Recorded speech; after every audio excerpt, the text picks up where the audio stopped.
As the coronavirus pandemic wears on and lots of indoor spaces remain off limits or closed altogether, outdoor public spaces are more important than ever. Along with that, we're facing questions of equity and fairness in our public spaces in new and bigger ways. How do we address the fact that people living without cars in the city of Cleveland may have to take as many as 3 buses to reach a metro park? Or the fact that swings and basketball hoops in our city parks remain stored away, hidden from sight, even as suburban playgrounds have been completely reopened for months.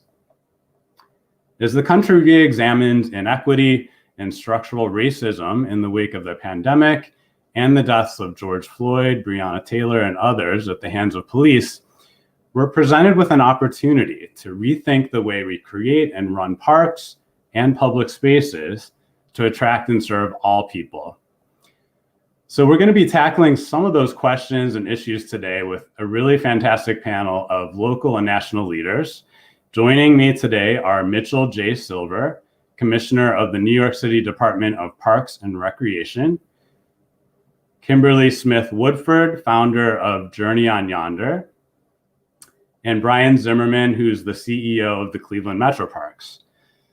And before we get started with our conversation, I also want to recognize Joe Byrne, who will be creating a visual summary of today's conversation on her magic poster board there. So we're showing you Joe right now. Hi, Joe. And then we'll click over to see the results of her work at the end of the session. And while we're on Joe, I also want to say that this is a part of a larger discussion that's been going on about the future of public spaces and parks. And if you want to get more involved in that discussion here in Cleveland, there's another event next week that I'll share more about at the end of this discussion.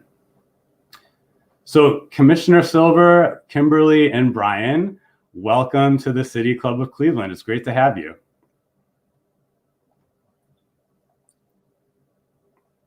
So Commissioner Silver, I'd like to start with you if I could. You visited the City Club in person, hard to believe right now, back in February of 2019.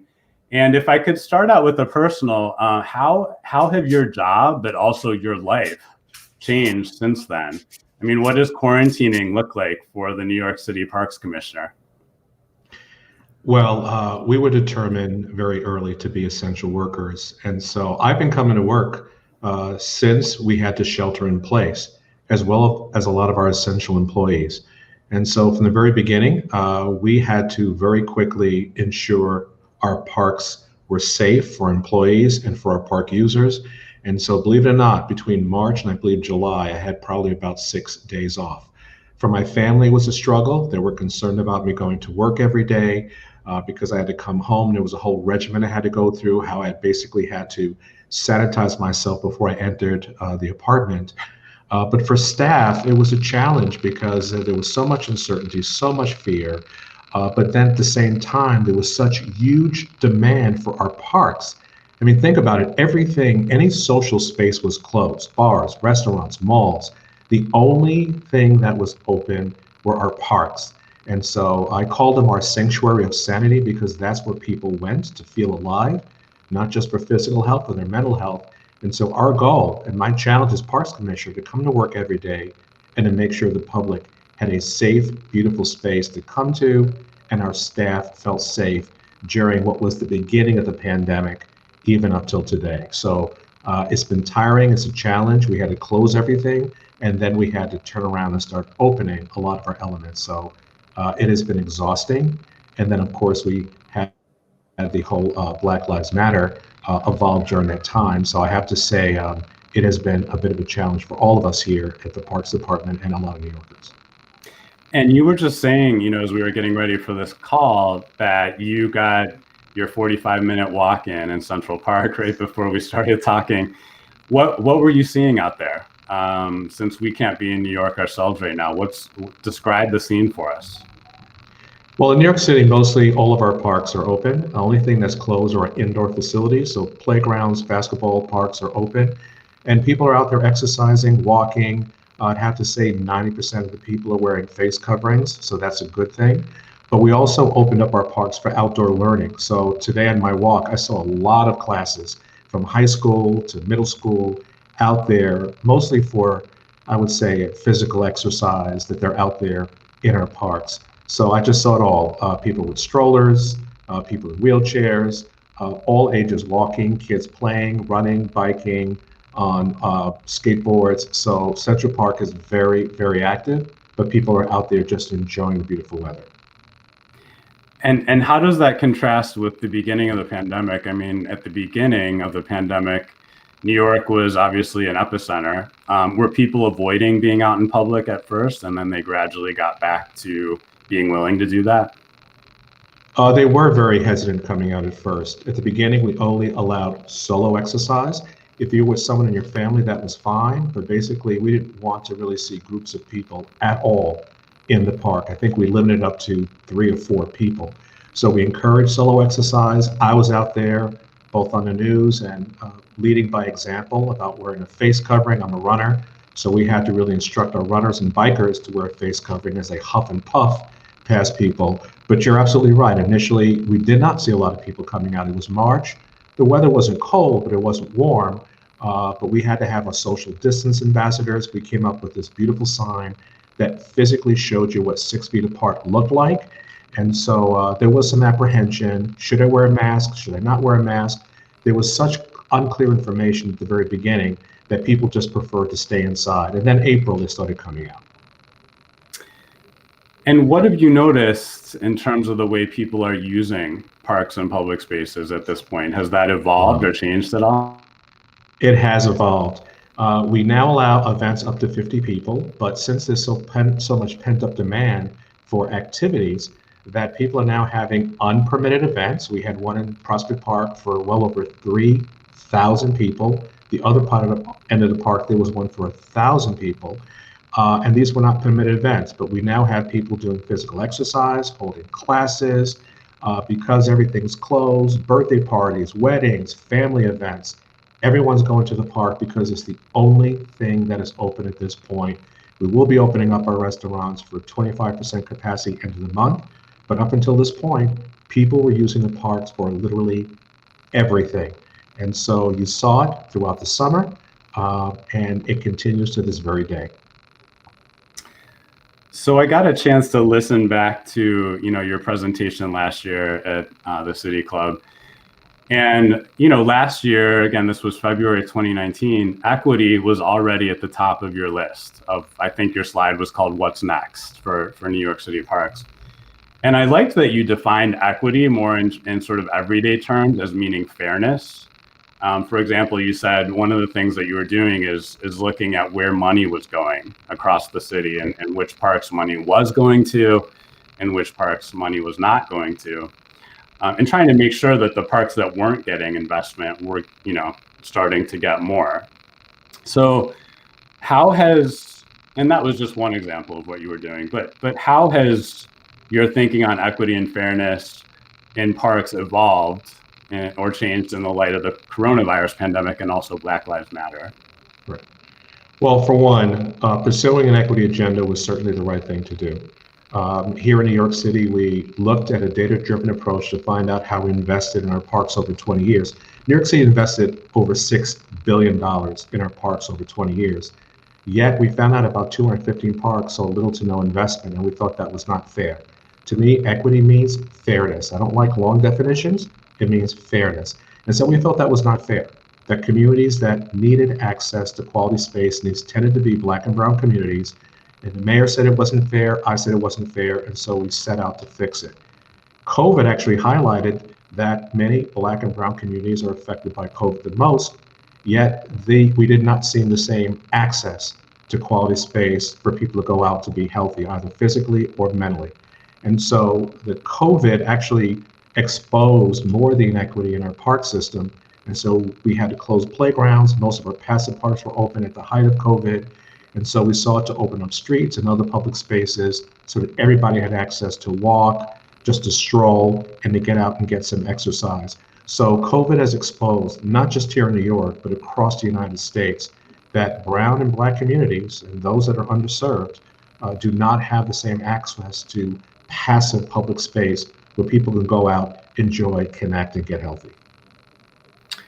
Can you give us an example or two of how you've tried to reinvest in spaces that maybe do serve Black and Brown people or are in Black and Brown neighborhoods to make those spaces more accessible or inviting? Well, first is the Community Parks Initiative, as I mentioned. This is an initiative that we wanted to address those parks that have been neglected. The mayor basically funded over 300 million to transform 67 of these 215 parks I mentioned that have been neglected for 20 years. And it has been transformative.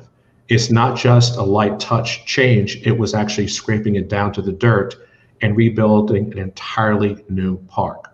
We're now seeing that more than 50% increase in usership compared to other parks in the city. So we're noticing that this is making a big difference. And the testimonies are just so powerful. And I could share with you a story at the end. The other one we're doing is called Parks Without Borders. This is an effort to make a more seamless public realm. We're looking at the fences and the gates and the obstacles around a lot of our public spaces. We don't want to imprison our parks. We understand there are certain parks that need fences for safety or for certain sports. But for the most part, this came in an era of the 1970s and 80s where we just were fearful and felt that we had to cage in our public spaces. And we wanted to change that. So we want to make sure parks are more accessible, more seamless. We're either removing those barriers or lowering those fences, putting more entrances into our parks so people don't have to walk that far to get into a public space.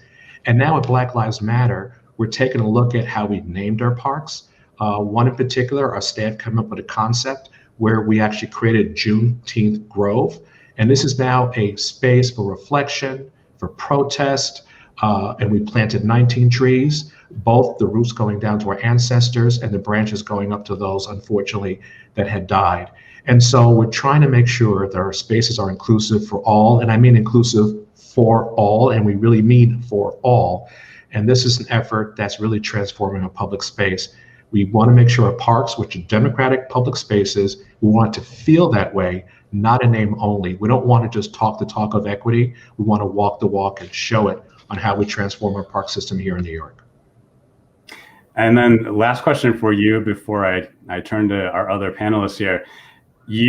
I think you kind of opened your talk last year by saying you are the Department of Fun. And 2020 has been a heavy year in a lot of ways. I'm wondering if you still regard yourself as the Department of Fun. Yeah, we call ourselves the Department of Fun, Health, and Happiness, and I believe every city needs to have a Department of Fun. And so here in New York City, it's parks. Believe it or not, during COVID, I mean, it was a very dark period when you saw tents going up in Central Park because we had an overflow of hospital space, that it really hit home that this is real, this is serious. But our staff sat down, understanding we're the Department of Fun and Health and Happiness, and we came up with this idea of calling Parks at Home. And so we went out there, did walking tours, did exercises. And so throughout the entire pandemic, we still continue to find ways of being that Department of Fun. And I have to say, the Parks at Home was very, very successful. They were short or long videos. People were able to still connect to their parks. And so we found our way of still having fun in our parks. And so thank you for that. And I still believe every city, including Cleveland, needs to have a Department of Fun. I love it. I love it. Okay, so let me move on now to Kimberly Smith Woodford, if I could. So Kim, you and I, if I could share a little personal story here, you and I first met, or at least hung out together, at any length of time, during a volunteer naturalist training last summer at the Cuyahoga Valley National Park. And we got to bond over digging up bugs from a pond and trying to identify tree species, which I'm still terrible at. I don't know if you're any good at that. And that's where I first learned about your work here in Cleveland on parks and equity. So I'm wondering if you could share with our listeners a little more about Journey on Yonder and how you got to Journey on Yonder and what's kind of been happening in this year, 2020, with your organization. Sure. And by the way, I'm still working on learning to identify my trees. I have a little cheat sheet. But with Journey on Yonder, that came about a couple years ago when actually I was doing work for another organization Outdoor Afro, which is a national organization aimed at shifting the narrative of who celebrates in nature. And so I was responsible for creating events in the outdoors, be it public parks, local parks, national parks. And so from there, 4 years of that, I moved into my own goal here with Journey on Yonder, with still pretty much the same concept. But I realized that with Journey on Yonder, I get an opportunity to collaborate more in this space with other organizations, community organizations, other boots on the ground organizations, and environmental professionals and organizations to further this work in more of the getting out the visitorship, or should I say, we partake within that green space. So, and I realized that during this time, many people responded to me when asked why they came out, was because, because I never knew there were other people who looked like me who enjoyed this space, because I never saw any folk of color, for the most part, out in parks, deep in the woods. And also it was the fact of just needing to enjoy that space for that physical and that mental wellness, because I hear it time and time again from African Americans. And let me be more specific with Journey on Yonder. My goal is to get African Americans and Black and people of color out into nature. And so I would hear a lot of the stories of, I really needed to get out because, I'm dealing with the stress of just living as a Black person from day to day. And this is wonderful. I've always wanted to go out in nature, just didn't know how to do it. So glad you created this space. So that's what I do. And I've been doing this and working with some of the local community organizations and the National Park Service and the Conservancy for the National Park Service, as well in having events or getting folks out there into the park and working with their staff in the area of diversity and inclusion. And so what happened after COVID? I have to say for myself, I kind of got within the COVID space. There were so many different stories. And of course, we were terrified initially about going outdoors. And I'd say maybe in April, me and some friends ventured out into the national park, and we couldn't believe just how many people were out there. Because at that point people were cooped up and they needed to get out, but still there were, that lack of Black and brown faces in the park were not as great as I would have liked to have seen. So we moved forward further into COVID and the George Floyd incident that, really shook us all, right? And going in that whole really dark space, we couldn't necessarily get out like we wanted to, but it was needed. So I had made a point to do. I felt it was needed to do a restorative hike. I figured, the Black community was hurting with the COVID, where at least 30% of or 25% or 23% of the population was suffering from death in the Black community, of the Black population, where we make up just 13% of the population. Again, 23% were dying of COVID. And of course, Commissioner Silvers, being in that epicenter, can attest to that. So when we finally made our way out, I made it a point to make this restorative hike in a space where of the two metro parks, I would say I knew where more Blacks frequented. So one of the parks we chose to go to, and in that space where again everyone expressed how much they needed that mental. They needed to get out in that space for mental health. So we had we journeyed through the park, came back, and reflected on that. So it just reaffirms to me how this space is needed for people of color, simply because it's existent and just trauma on a daily. And so in terms of the equity of it, being in this space, when I first started, it was like going down Euclid Creek at one point. I had never seen so many Black folk, celebrating in nature in many different ways, and walking on the towpath, playing on the playgrounds, the basketball courts, grilling with families.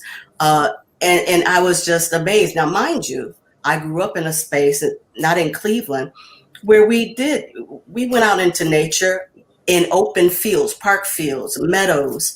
We played a lot in our backyards and in the streets. So to come into Cleveland and see this park with all these beautiful Black people it just did me so good. And that was actually one of my parks. Euclid Creek has become one of my favorite parks. But as I journeyed through, go ahead. Oh, sorry. Finish your thought. I didn't mean to interrupt you there. But as I continue in this space of creating safe space for folk to get out and celebrate in nature, I began to notice the need for more equity here.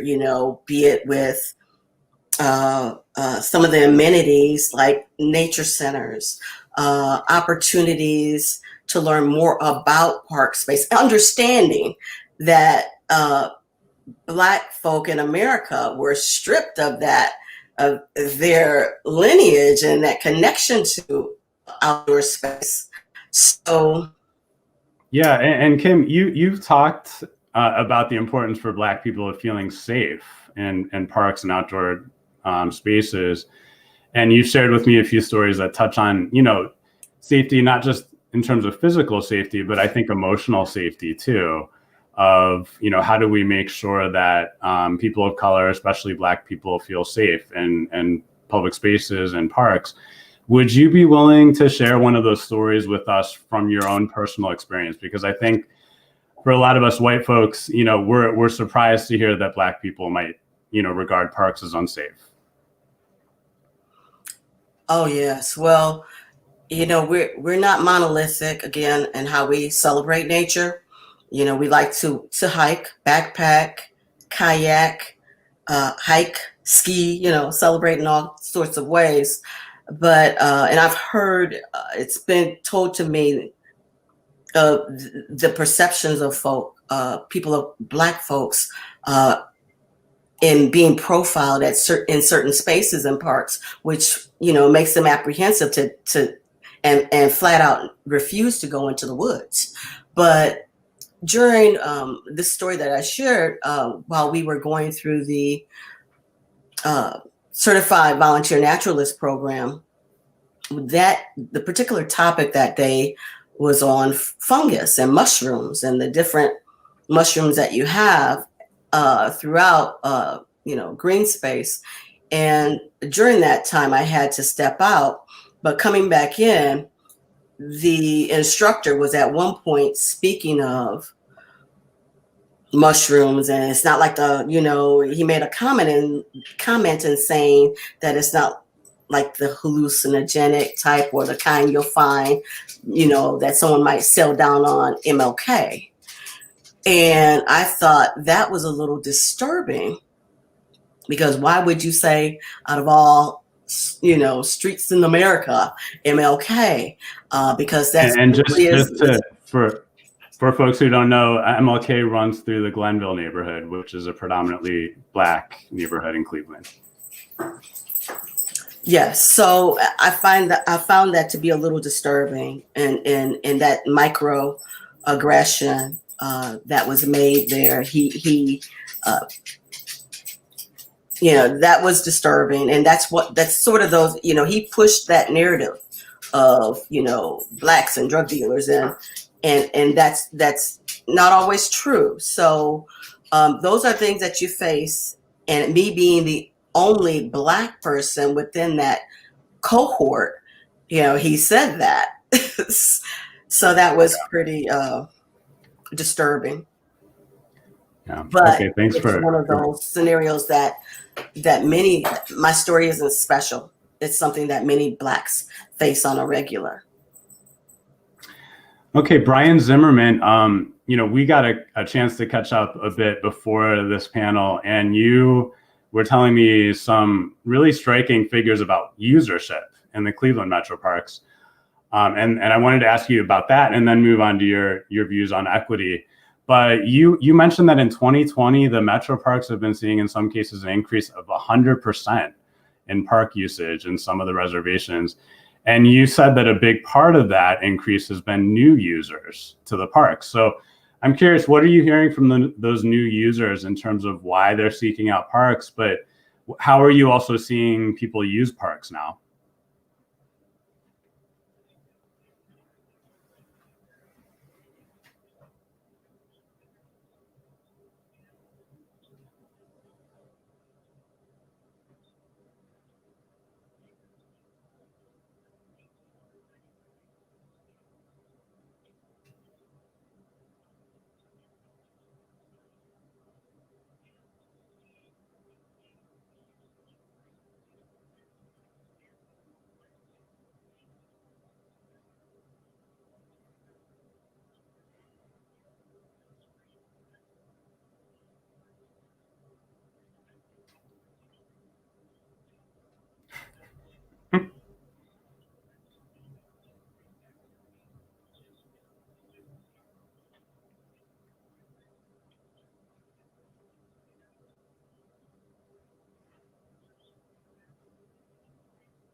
Brian, could you please unmute your video screen? Because I think folks are not, we're hearing you on the audio, but not on the video feed. So while Brian works on unmuting himself there, I think you're still on mute, Brian. Let me, yes, we can see you, but we can't hear you. Let me turn back to, oh, there we go. Hey, Brian. Okay, I think now you're off mute on video too. So Brian was just talking about, usership increasing in the metro parks dramatically, and people just needing to get out. People are bird watching. It seems like bird watching is super trendy right now. I hear about that a lot too. And rollerblading too. Lots of rollerbladers. But Brian, how are you thinking about equity right now? You talked to me about a conversation you had a while back with Brad Sellers, who's the mayor of Warrensville Heights, that you said was really an awakening for you. I think that was even before the pandemic. But can you describe that conversation and just kind of your thinking right now? Well, I think for those of you that didn't hear the first part of it, we really talked about how the 24,000 acres are being used and utilized across not only Cleveland, but all of the surrounding counties with more than 70,000 acres worth of green space. We've really seen an uptick across all areas. When we talk about the opportunity, it's interesting in the city of Cleveland proper, most people are within a half a mile or to a mile of green space, with the city of Cleveland having 1,895 plus acres. They've got 168 parks. We have 24,000 acres that surround Cuyahoga County. It's really something that provides a lot of opportunities for people to recreate. the conversation directed with Mayor Sellers and former City Councilman Terrell Pruitt was really about creating more opportunity in a City of Cleveland park off of Interstate 480 in Carouge Park. We were talking about adding some mountain bike trails. We were engaging the community. This was not a Cleveland Metro Parks project. This was something the councilman wanted. We were working with the mayor of Warrensville Heights, and we got a bunch of focus groups together, and the conversation talked about directly, and it was a group of African-American folks that really talked about, bad things happen in the woods. And that to me was really something that, we have taken to heart. One of the things that we've been trying to do is increase access. That's one of the ways that Cleveland Metro Parks has really been pushing forward. The Tiger Trails going into downtown. When we talk about access within a mile buffer, more than 66,000 residents will have access. The Lakeview Estates did not have access to the lakefront. They're now getting access. So there is a tremendous amount of investment and work. Mitchell also talked about, the investment. Cleveland Metro Parks and its partners have put over $20 million into the City of Cleveland and City of Cleveland parks. We've also put almost $35 million into our zoo, which we have free Mondays that have been a very consistent thing. So really providing that ability for people to get out and have access to green space.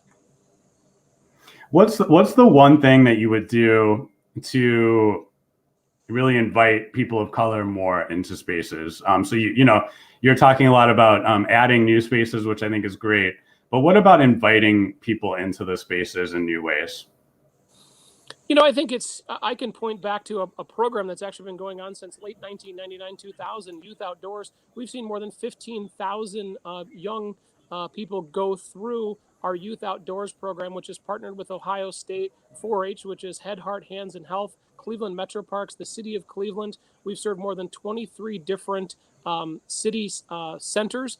And that is, an opportunity to help with the generational gap of not being users of the parks. So we now have 15,000 more youth that, are now, if you think of that's almost 20 years, if they were 15 when they came in, they're now 35. And so we're trying to change the narrative about how people can come and use the parks. Work like Kim is doing it at Garfield Park, and a host of others are trying to, add, opportunities for people to see themselves in the park in a very natural way. It's such a great equalizer. The trees and the forest and fauna do not know socioeconomic background. They don't know religion. They don't know political views. They don't judge, but they are there really for all. And that's the way this park district was envisioned more than 104 years ago. And we continue to partner with other communities across the area. We've also added, in my tenure, 635 acres of parkland in the City of Cleveland. Yeah. All right, great. So we are about halfway. It always amazes me how quickly time goes by here. We're at about halfway through. So that means that we're going to get ready to move into our question and answer period. For those of you listening and watching online, please feel free to type your questions into the chat, or if you you can also text them to 330-541-5794. That's 330-541-5794. You can also tweet if you're a tweeter to @thecityclub, @thecityclub. And we'll work those questions in. But I have had a couple of questions roll in here on my cell phone already. So let me turn right now to those. The first one comes from Tanya Jones. She says, I have two questions regarding park spaces. How welcoming are parks to everyone? Oftentimes they feel less welcoming to people of color. Also, how does having green space work for our health? So we kind of touched on that a little bit with that last question to CEO Zimmerman about, how do we invite people into spaces? It's maybe not enough just for the spaces to exist. We need to think about ways that we're inviting people in. Does anyone else want to touch on that? Maybe Commissioner Silver or Kim? Yeah. Yeah. Well, first of all, let me do the last part first. There have been so many studies the past couple of years about the connection of being out in green space for just 20 minutes. In fact, doctors are now prescribing a walk in a park as a way for not just physical health, but mental health. Number one, being out in the sun and air replenishes vitamin D. And going on a walk, because if you're in a park and if you're walking, also helps your cardiovascular system. So there's so many benefits about being outdoors in green space, and just being in a green space actually reduces stress, reduces anxiety. And so that's why I take a walk in the park every day just to reset my day. The first part of the question, Tanya, you're absolutely right. We keep saying parks are welcome for all, but that's not necessarily the case. There was a question about how do we make people of color feel welcome? We have to first ask them. There was this famous study of a greenway that was developed, and people said it's accessible to everyone. They polled the white affluent residents. They said, this is great, this is equitable. People of color now have access to the greenway. But when they interviewed the Black and brown communities, they said, we don't want a greenway. Just fix our bathrooms. Make sure our picnic areas are welcoming. And then there are some places that want basketball. No, not basketball. That will attract the wrong element. So I think we have to ask the type of amenities that attract people of color. I, for one, am a runner. I'm very uncomfortable in greenways unless I run with a group, because I don't want to be that isolated as a Black man, not knowing what would happen. So I think we just have to really have an honest conversation about how I feel welcome in a public space. Even the food that you offer is one that's not my food palette. I have a different, comfort food for people of color but there's no concession in the park that offers that food. Does it have places for eating and picnicking? So to me, to make sure a place is welcoming, you have to talk about those amenities. And as Kim said, it's a challenge to get out there for greenways and green space, because some people of color do not feel comfortable unless they're in large gatherings in an open space where they can come together with friends over food to have a good time and play sports. So we have to ask the user, but there are things you can do. Far too often we talk about having inclusive parks, but in fact, the way we design them, they're actually exclusive by the way they're designed, the amenities they have, or just how the canopy makes it feel that it's very isolated. Yeah, Kim, did you want to add to that at all? I would. Yes, and I appreciate what you said, Commissioner Silver, in that, we get out there and we celebrate in nature.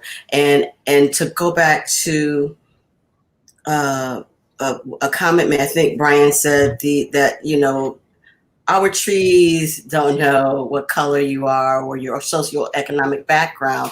However, I feel that it is the responsibility of many of the organizations, these park organizations, to be intentional about creating a voice for everyone within their organization, for having a more diverse organization. And that starts from the top up. And if I say, you have Commissioner Silver in New York, he's I think the buck stops with you.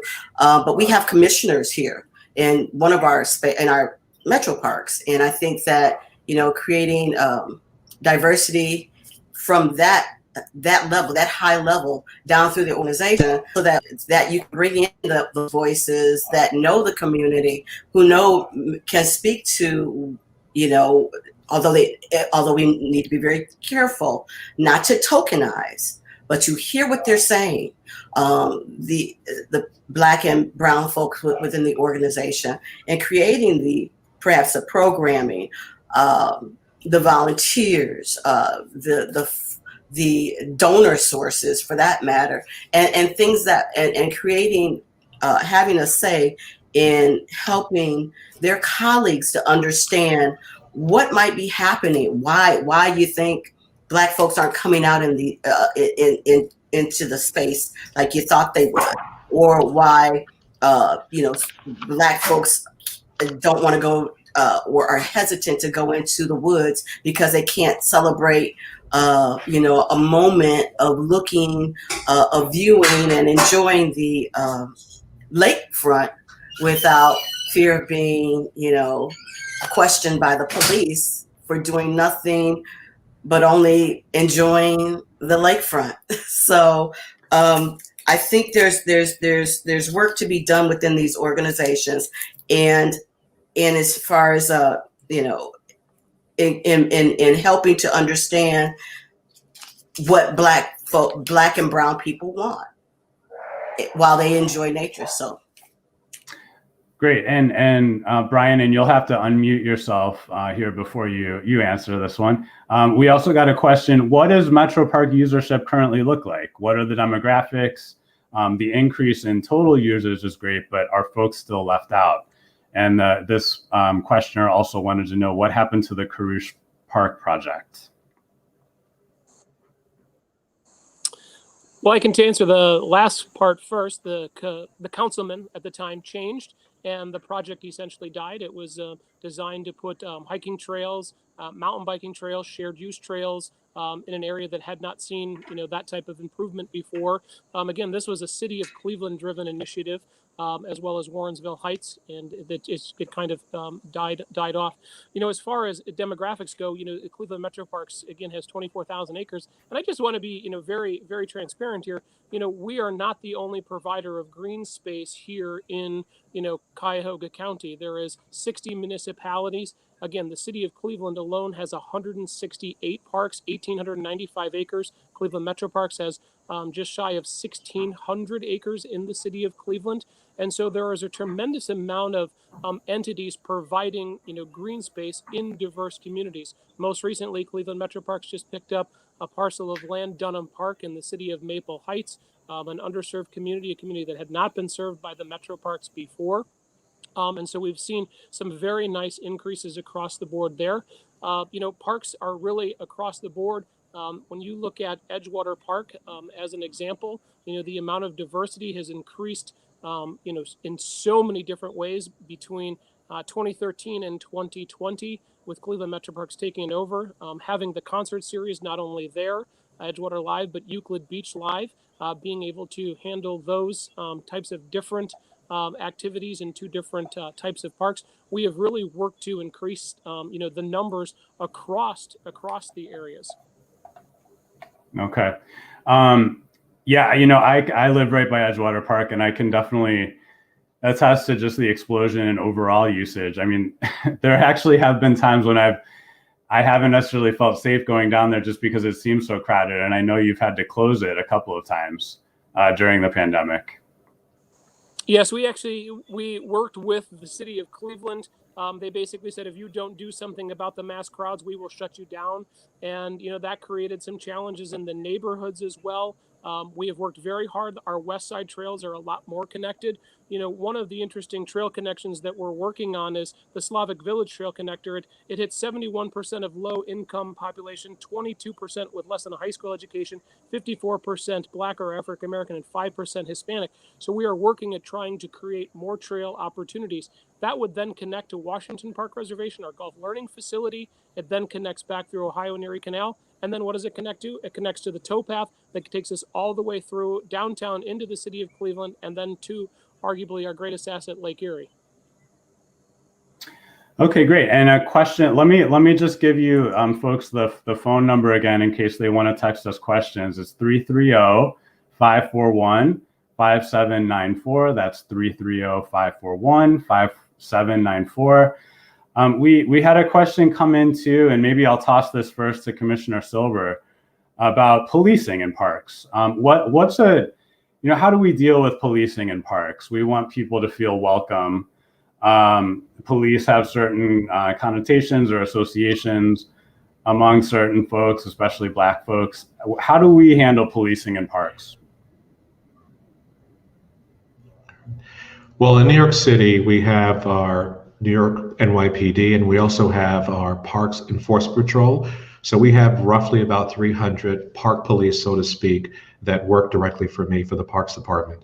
Our goal is to educate first and then enforce. So education is what our park police are asked to do. They enforce our quality of life rules. And so if it is needed, we will call upon the police if there's an incident that escalates that needs their attention. But our park police also can arrest. They do have that ability. So throughout the pandemic, we are very careful that in all neighborhoods, regardless of race, that we educate the public. And it became very apparent when the public was complaining that for social distancing, for example, that they felt that the police were approaching communities of color, asking them or questioning them or stopping them for not wearing face coverings, but the same was not happening in white communities. We made sure we communicated with the police department to make sure our goal is to enforce the park rules. If anyone is breaking the law, then the police need to initiate it. But we are working very closely with community groups, Stop the Violence, and others that are educating the police on how to make sure, and this is where equity comes in, that they treat all residents, regardless of race, the same in our parks. And so we're seeing that getting better and better as each day passed by. The mayor instituted neighborhood policing to get to know the residents better in their community, and we are seeing a change here in New York City. But the question earlier, remember Christian Cooper, the birder, who approached a woman in Central Park about having her dog off leash. You know, this was an incident that could have escalated when she was on the phone, falsifying exactly how threatened she felt by this Black individual. And so luckily the police never arrived. When they did, everything did just down escalate. That was the same day George Floyd was murdered. So the whole Christian Cooper incident about Blacks being in public space really got national attention. And so for us, it's just educating. We educate before we enforce, and that's working for both the police as well as our park police. Kim or Brian, would either of you like to weigh in on that question? Policing in parks. Yeah, Kim. Yeah, I'd like to say also, just to follow from what Brian said, I realize that we have a vast amount of park systems here, the city, the metro parks, the national park, our state parks. But to go back to a point as far as safety, I can say that I've not, although I have wanted to, I haven't done any type of events within our local parks, because I do get a lot of feedback that say that our city parks, that they just don't feel safe in those spaces. Maybe there's one park, Woodhill Park, where there is a number of people that visit that in the summertime. Very popular park. But as far as the other city parks, I'm not as familiar with, but I know that I have not done anything in those spaces because of safety concerns. I would love to do more things in those spaces because, and I would hope that that the powers that be would look at more opportunities for land acquisition. I know Trust for Public Land and their initiative to create parks within a 10-minute walk for everyone. If we could go deeper into those communities where there is little green space, maybe reimagine what you can do with those vacant lots, and turning those into community spaces where the neighborhood can convene and enjoy that space. Who may not be, because they may not have that means to travel 20 minutes, 30 minutes to another metro park or one of the other popular local parks, and let alone the national park. So I think I would love to also see our city park officials begin to do more in listening to the residents and looking to see how they can reimagine those spaces and then do it. Mm-hmm, mm-hmm. Yeah, well, and you know, there's also a question here: how do we protect Black and Brown communities from displacement as park renovation may destabilize housing markets and rent as the cost of housing increases? So, I think that's a question about, you know, hey, we make parks to be nice and to serve people, and when we do that, it's great. But sometimes it has this sort of unintended effect of raising property values to the point, surrounding property values to the point where some people who maybe once lived in that neighborhood can no longer afford it. Again, I live right by Edgewater Park. It's an amazing park. I'm always shocked by just the housing prices in my neighborhood. They've been skyrocketing. So does anyone want to take that? Maybe we start with, I don't know if you faced that, Commissioner Silver, in New York. Well, we've heard it. I did want to make a very quick point, and then I'll get back to your question about people of color in parks. I've always noticed when I see a white couple sitting at a park bench, people said, how lovely, how beautiful. But the minute I see 5 teenagers on the same park bench, the term loitering comes up, where people feel unsafe. I can see 5 teenagers, white teenagers walking, bouncing a basketball, everything's cool. I see 5 black teenagers bouncing a basketball through a park, all of a sudden everyone tenses up. If they're hanging out, they're loitering, but if you're white, you're just enjoying the park. So I think we have to be careful the word we use, and I told my staff, take the word loitering out of your vocabulary, because it's if you don't like who's there, they're loitering. If you do like who's there, then they're just normal park users. The point about gentrification, we hear that often. Other than a high line or high profile real estate locations, we haven't seen park improvements lead to gentrification. Here's the dilemma. We have parks that hadn't seen investment for over 2 decades. These are horrible places. I would not let my child or grandchild step foot in that public space. They deserve a world-class public space that they can enjoy, connect, get healthy. And what I'm hearing is that, well, don't improve it because it could lead to gentrification. Like I said, I have not found that to be the case, but what you're really saying is we're now going to deny these children, these young adults, these seniors, another 20 or 30 years of an inferior public space because a few people fear that gentrification may be the case. Under my leadership, I'm saying, I'm sorry, I have to provide quality public space. Let us work on the other issues about how we can address gentrification, but don't hold this park hostage, because it is the town common, the community commons for this community where people need to grow, thrive, and get healthy.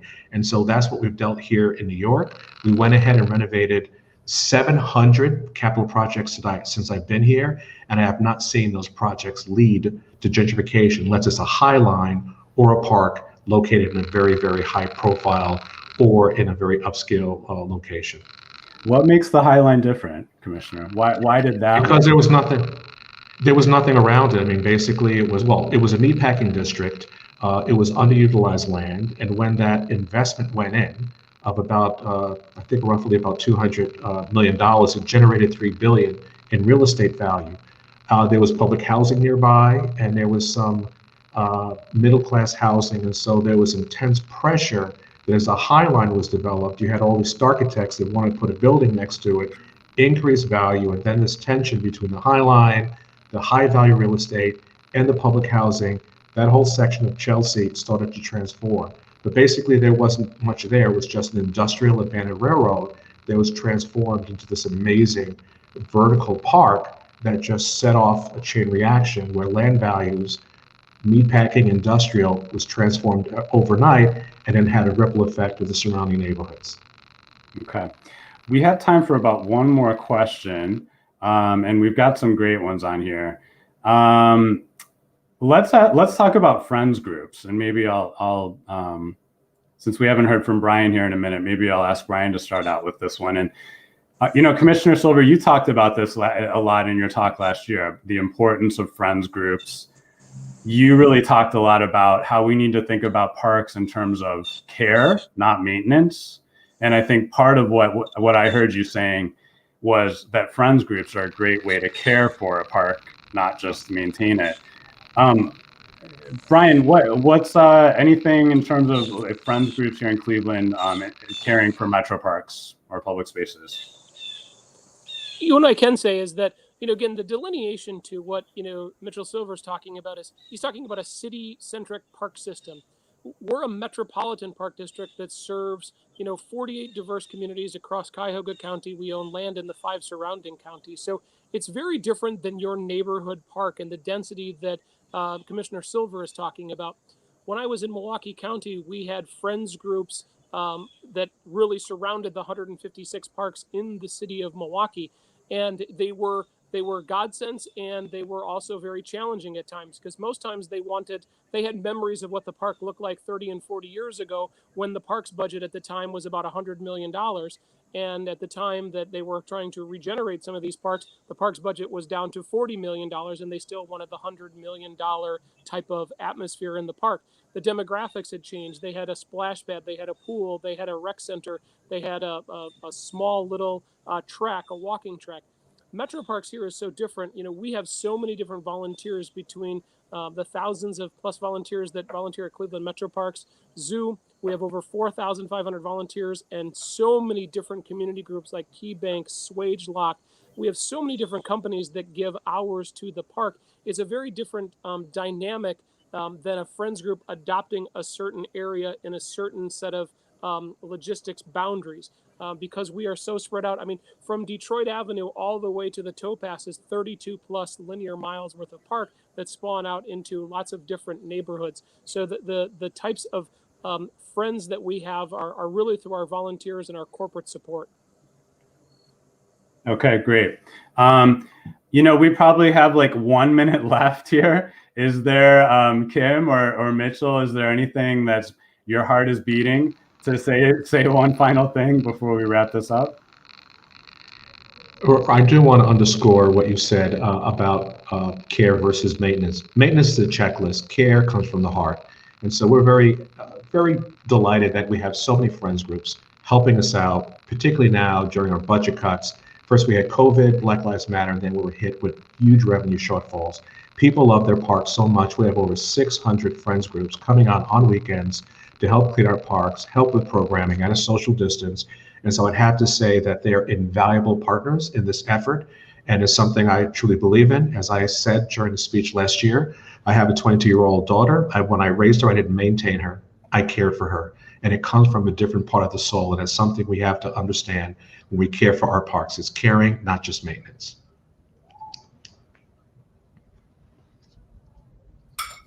And if I could add to that, just in the work that I do, my goal is to help people of color to realize their disconnect and then begin to build their relationship with nature, and then appreciate it to the point where they become better stewards of the environment. It's about that awareness, the relationship, and then stewardship. Because we're gonna recreate, and in doing so, that would be a great thing to do.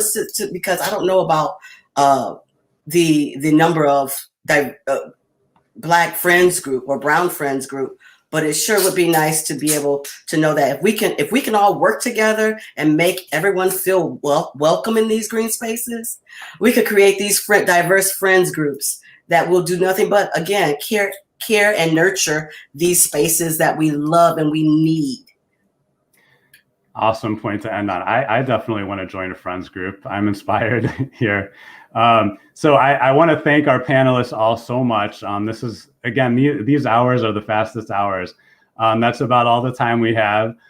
Thank you so much for joining us for today's forum on the future of parks and public spaces. Again, we were joined today by Mitchell J. Silver. He's the commissioner of the New York City Department of Parks and Recreation.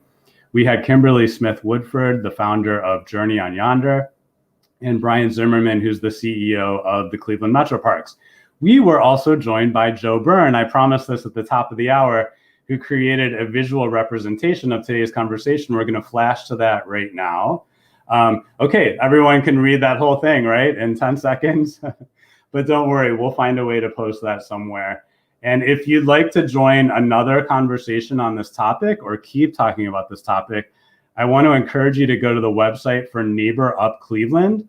They're going to be hosting a really great series of breakout panels a week from today, Tuesday, September 29th at 5:30 p.m.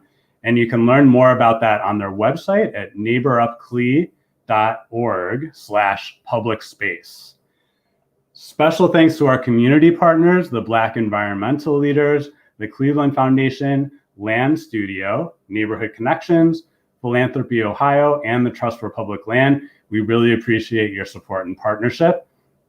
City Club's virtual forums are sponsored by the Bank of America, the Cleveland Foundation, Eaton, the George Gunn Foundation, the Northeast Ohio Regional Sewer District, and PNC, and the many, many generous members, sponsors, and donors listed on the website at cityclub.org/thank-you. You can join them in supporting their work when you make a contribution online or become a member at cityclub.org. I am Justin Glanville. This was a pleasure to host this forum today and an honor. Thank you for joining us. Our forum is now adjourned, and I get to ring the gong again. Most important thing. Thank you, everyone.